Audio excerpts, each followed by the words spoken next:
जय श्री राम। मित्रों, आज एक लंबे अंतराल के बाद मैं आप सबके सामने हूँ।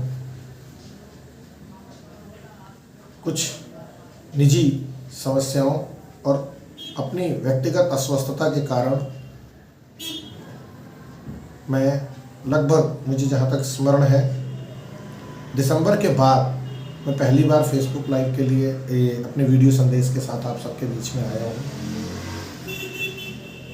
ये भी एक विवशता के कारण मुझे आना पड़ा, कारण कि विगत 2010 से हम लोग हनुमान जयंती के कार्यक्रम को संपन्न करते थे,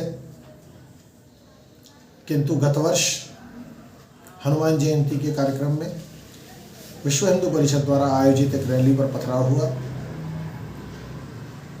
मुस्लिम बाहुल्य इलाके में, और उस पथराव के बाद जो नई परिस्थितियां बनी हैं, उन परिस्थितियों में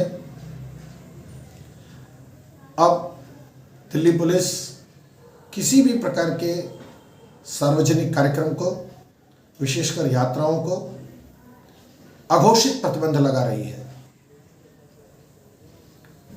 मैंने स्वयं इस यात्रा के लिए, जो हनुमान जयंती की प्रस्तावित यात्रा है हमारी, 14वीं बार हम करने जा रहे हैं। इस यात्रा के लिए मैंने 17 फरवरी को दिल्ली पुलिस उत्तर पश्चिमी जिले को, दिल्ली पुलिस के यातायात विभाग को और दिल्ली नगर निगम को एक आवेदन दिया था। उसमें दिल्ली ट्रैफिक पुलिस की ओर से हमें एनओसी मिल गई। वो एनओसी हमारे पास है, लेकिन 1 महीने तक दिल्ली पुलिस के किसी भी अधिकारी ने हमसे कोई संपर्क नहीं किया। मार्च के महीने में, मार्च के मध्य के बाद हमें दिल्ली पुलिस के जहांगीरपुरी थाने और महेंद्रा पार्क थाना से 2 अधिकारियों ने अलग अलग संपर्क किया। उन दोनों अधिकारियों ने हमारे बयान, यात्रा का रूट मैप और एक उनका अपना फॉर्मेट, वो सब कुछ हमसे साइन करा के लिया और फिर उसके बाद उसे ठंडे बस्ते में डालकर बैठे रहे।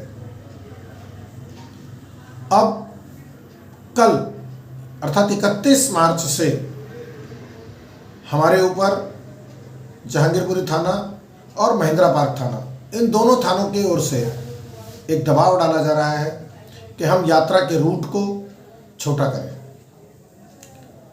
कल जहांगीरपुरी थाने से फ़ोन आया। उसके बाद जब मैं थाने में गया तो थाने के एसएचओ श्री अरुण कुमार चौहान और जहांगीरपुरी के एसीपी तिलकचंद बिष्ट, दोनों अधिकारी सिर्फ इसी बात पर अड़े रहे कि यात्रा का रूट एकदम छोटा कर दें, यात्रा 100 मीटर की, 200 मीटर की करें, यात्रा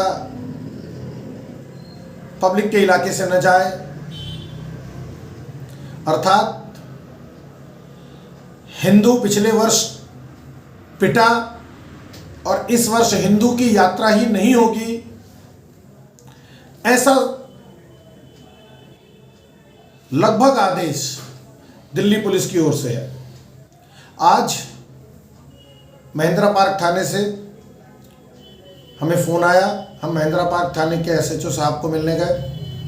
महेंद्रा पार्क थाने के एसएचओ साहब ने भी हमें देशभक्ति का पाठ पढ़ाया और उन्होंने बताया कि धर्म कहीं नहीं होता, सबसे बड़ा देश होता है, देशभक्ति करिए और यात्रा महेंद्रा पार्क थाने के ज्यूरिडिक्शन के अंदर आप मत लेकर के आइए, यात्रा का रूट आप छोटा कर दीजिए। और ऐसा ऊपर से आदेश है, लेकिन ये सारा आदेश मौखिक है। इस आदेश की कोई कॉपी हमें देने के लिए वो तैयार नहीं है।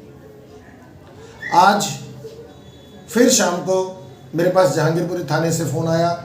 थाने के एसएचओ साहब ने फ़ोन करके मुझे व्यक्तिगत रूप से बुलाया और आज फिर जहांगीरपुरी थाने के एसएचओ साहब और एसीपी साहब श्री तिलकचंद बिष्ट, इन दोनों लोगों ने आज फिर ये दबाव बनाया कि यात्रा का रूट बिल्कुल भी नहीं होगा, आप एक पार्क के अंदर यात्रा करें, एक पार्क के अंदर कार्यक्रम करें। अर्थात दिल्ली धीरे धीरे कश्मीर की ओर बढ़ रही है। जब इस विषय पर हमने समाज के अन्य क्षेत्रों में चर्चा की तो पता चला कि कहीं भागवत कथा की कलश यात्रा को अनुमति नहीं दी जा रही, कहीं जागरण की अनुमति नहीं दी जा रही, और दिल्ली में ऐसे असंख्य यात्राएं, ऐसे असंख्य कार्यक्रम जिनको दिल्ली पुलिस धमकाकर, बहलाकर, फुसलाकर रोक रही है और उनको अनुमति नहीं दे रही है। ऐसी परिस्थिति में न चाहते हुए भी राजनीतिक टिप्पणी करनी पड़ती है, क्योंकि दिल्ली पुलिस जिस पार्टी के हाथ में है, उस पार्टी के लोग बंगाल में रामनवमी की यात्राओं में, हनुमान जयंती की यात्राओं में सशस्त्र यात्रा निकालने की जिद कर रहे हैं और वहाँ के मुख्यमंत्री के लिए लॉ एंड ऑर्डर की व्यवस्था को खराब करने की कोशिश भी कर रहे हैं। लेकिन दिल्ली में उसी पार्टी के गृह मंत्री श्रीमान अमित शाह के नीचे काम करने वाली दिल्ली पुलिस शांतिपूर्वक यात्राओं को भी अनुमति नहीं दे रही है और यात्रा के आयोजकों पर जबरदस्त दबाव डाला जा रहा है कि वो अपनी यात्राओं को यात्रा की शक्ल में नहीं, एक कार्यक्रम की शक्ल में करें, जो हमें स्वीकार्य नहीं है। और मेरा निवेदन है कि ये लड़ाई इतनी छोटी नहीं रहने वाली है। यदि पुलिस हमें यात्रा की अनुमति नहीं देती है तो मेरा दिल्ली के अंदर जो भी लोग हैं जिन्होंने भी यात्रा के लिए अनुमति मांगी है, और जहां तक मेरा ये वीडियो पहुंच रहा है, वो सभी लोग मुझे मेरे फेसबुक अकाउंट पर, मेरे निजी मोबाइल नंबर पर, मैं नंबर अभी बोल देता हूँ, उस नंबर पर आप सब संपर्क करें। संपर्क करके मैं ट्विटर पर, इंस्टाग्राम पर, फेसबुक पर, सभी सोशल मीडिया प्लेटफॉर्म पर, टेलीग्राम पर, सब जगह अवेलेबल हूँ। आप मेरे से संपर्क करें ताकि यदि हनुमान जयंती के अवसर पर यात्राओं को अनुमति नहीं मिलती है तो इस लड़ाई को लोकतांत्रिक तरीके से हमने आगे बढ़ाना है। क्योंकि जिन लोगों ने हमला किया, आज वो लोग अपने व्यापार को उसी रूप में जैसे वो पहले चलते थे वो चल रहे हैं, लेकिन हिंदुओं के ऊपर तमाम प्रतिबंध लगाए जा रहे हैं कानून और व्यवस्था के नाम पर। इसलिए मैं आप सबसे ये निवेदन करना चाहता हूँ कि इस मुद्दे को हम लोग छोड़ेंगे नहीं। यदि हमें हमारे हिसाब से अनुमति नहीं मिलती है, हमें पूरे रूट पर कार्यक्रम की अनुमति नहीं मिलती है, तो हम अपने विरोध प्रदर्शनों के लिए तैयार रहें। और इस मामले की लंबी लड़ाई, क्योंकि ये लड़ाई केवल 6 अप्रैल को समाप्त नहीं होगी, ये लड़ाई 6 अप्रैल के बाद भी हम लोग करेंगे। और ये लड़ाई फिर दिल्ली की गलियों में, दिल्ली के मोहल्लों में ये एक राजनीतिक लड़ाई चलेगी, क्योंकि राजनीतिक रूप से हमें सशक्त होकर के इसके लिए आंदोलन करना पड़ेगा। और इसकी शुरुआत 6 तारीख से पहले या 6 तारीख को हम घोषित करेंगे। तब तक हम सब प्रतीक्षा करेंगे कि हमें अनुमति मिलती है या नहीं मिलती है। यदि अनुमति मिलेगी तो पूरे रूट पर कार्यक्रम होगा।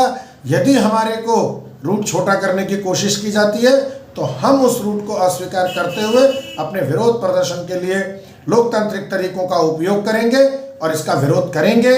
और इस लड़ाई को जंतर मंतर से लेकर, अदालतों से लेकर, दिल्ली की गलियों तक लेकर के चलेंगे। क्योंकि ये सीधी लड़ाई दिल्ली पुलिस से नहीं, ये लड़ाई सरकार की ओर से, क्योंकि सरकार की वो पार्टी बंगाल में हथियारों के साथ जुलूस निकालेगी और दिल्ली के शांतिपूर्ण जुलूसों पर भी प्रतिबंध लगाएगी। यह स्वीकार नहीं है। जय श्री राम। आगे की लड़ाई के लिए हम सब लोग तैयारी शुरू करें। धन्यवाद।